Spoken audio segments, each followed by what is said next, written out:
नमस्ते बच्चों। आज की कक्षा में आपका बहुत बहुत स्वागत है।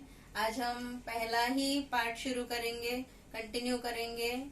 पहला पाठ हमारा पाठ 6 वनस्पतियों का वर्गीकरण है। हमने पढ़ा पिछले क्लास में कि एचर नामक वैज्ञानिक ने वनस्पति जगत को 2 उपसृष्टियों में बांटा। कौन कौन सी है? वनस्पति जगत, अबीजपत्री।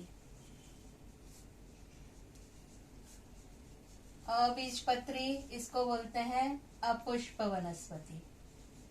और दूसरा आता है बीजपत्री।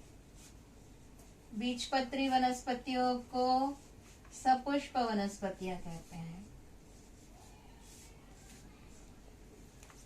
आज हम पढ़ेंगे अबीजपत्री वनस्पति अर्थात अपुष्प वनस्पतियों को जो है 3 विभाग में बांटा गया है। अबीजपत्री वनस्पतियों को, अबीजपत्री अर्थात क्या? अबीजपत्री अर्थात जिन वनस्पतियों में बीज नहीं लगते हैं, अर्थात उनमें पुष्प भी नहीं लगते हैं, इसलिए उनको क्या बोलते हैं? अपुष्प वनस्पतियां कहते हैं। इसके 3 विभाग हैं। थैलोफाइटा, ब्रायोफाइटा और टेरिडोफाइटा।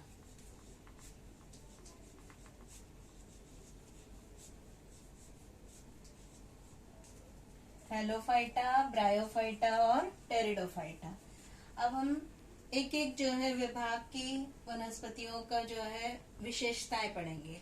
थैलोफाइटा विभाग की वनस्पतियां जो होती हैं, इनकी उपज जो है कहाँ होती है? पानी में होती है।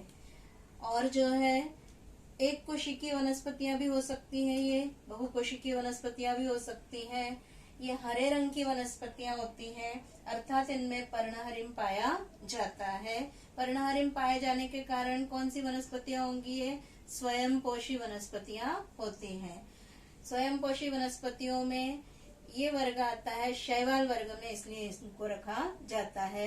इसी में जो है स्वयं का भोजन तैयार नहीं कर सकने वाली भी वनस्पतियां हैं, वो कवक वर्ग में आती हैं, तो जो मृतोपजीवी होती हैं। हम चित्र में देखेंगे।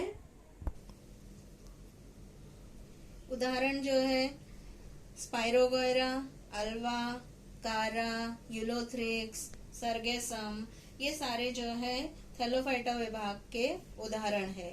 स्पाइरोगोयरा का आपको वर्णन भी पूछा जा सकता है। स्पाइरोगोयरा का चित्र बनाने को आ सकता है परीक्षा में। स्पाइरोगोयरा का चित्र बनाइए और उसका वर्णन कीजिए। तो ये वनस्पतियां कैसी होती है? बहुकोशिकीय होती है। इनमें हरित लवक पाए जाते हैं। सर्पिल हरित लवक दिखाई दे रहे हैं, बीच में केंद्रक दिखाई दे रहा है, कोशिका भित्ति दिखाई दे रही है। ये इसमें हरित लवक पाया जाता है। स्वयंपोषी होने के कारण ही जो है ये शैवाल वर्ग में इनको रखा गया है। और ये मीठे पानी में भी रह सकती है। कुछ वनस्पतियां इनकी खारे पानी में भी रहती हैं। इन वनस्पतियों का शरीर जो है नरम और तंतुमय होता है। अब दूसरा विभाग आता है ब्रायोफाइटा। ब्रायोफाइटा विभाग के वनस्पतियों की विशेषताएं क्या है कि आपने देखा होगा कि बारिश के मौसम में दीवारों पर, पत्थरों पर जो है एक हरा कालीन सा बिछा हुआ दिखाई देता है। हमारे स्कूल में भी जो हमने देखा कि दीवार पर ऐसे कालीन सा बन जाता है हरे रंग का। अगर इसको आप पट्टी से खुरच कर निकालें और लेंस की सहायता से अगर बड़ा करके देखेंगे तो उसमें जो है क्या दिखाई देता है? ऐसे छोटी छोटी पत्ती जैसी रचना दिखाई देगी, तने जैसी रचना दिखाई देगी, जड़ जैसी रचना दिखाई देगी। लेकिन वास्तव में इन वनस्पतियों में, थैलोफाइटा, ब्रायोफाइटा में न जड़ होती है, न तना होता है, न पत्ती होती है। इसीलिए जो है इनमें बीज भी नहीं लगते हैं और इसलिए जो है इनको असंवहनी वनस्पतियां भी कहते हैं। ब्रायोफाइटा का मुख्य विशेषता क्या है कि इस विभाग की वनस्पतियों को वनस्पति जगत का उभयचर कहा जाता है। उभयचर मतलब क्या? जो पानी में भी रह सकते हैं और जमीन पर भी रह सकते हैं। मतलब इन वनस्पतियों की उपज जो होती है गीली नम मिट्टी में होती है, लेकिन प्रजनन के लिए इनको पानी की आवश्यकता होती है।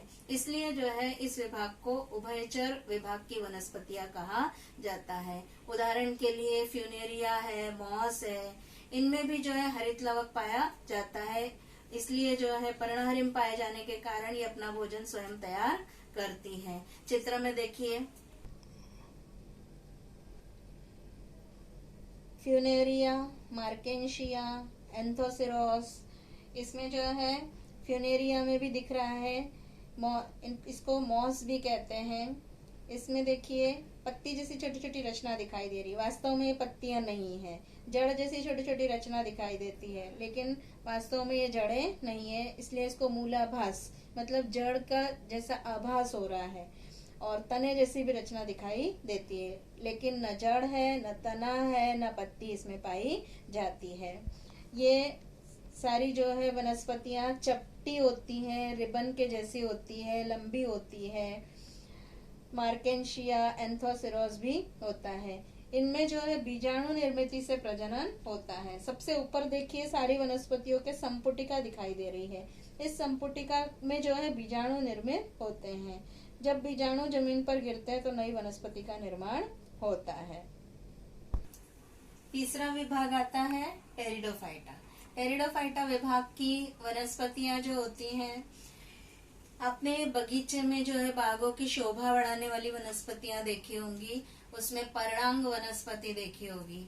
इन वनस्पतियों का अगर ध्यान से निरीक्षण करें तो इसमें जो है जड़ भी होती है, तना होता है, पत्ती होती है। मतलब ये इनमें जल और भोजन को संवहन करने वाले स्वतंत्र ऊतक पाए जाते हैं, इसलिए इनको संवहनी वनस्पति कहते हैं। लेकिन इनमें बीज नहीं होता है, इसलिए जो है ये अबीजपत्री के अंतर्गत आते हैं, अपुष्प वनस्पतियां होती हैं। इनमें चित्र में देखिए पर्णांग वनस्पति दिख रही है चित्र में। इसमें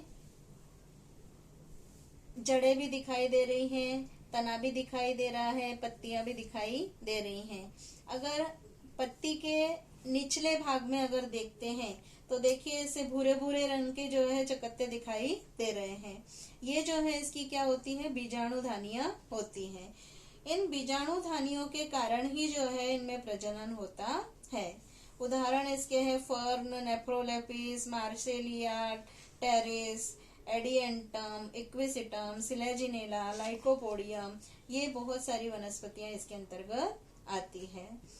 इनमें फूल भी नहीं होते हैं, फल भी नहीं पाए जाते हैं, लेकिन अन्य पदार्थों के संवहन के लिए संवहनी ऊतक पाए जाते हैं।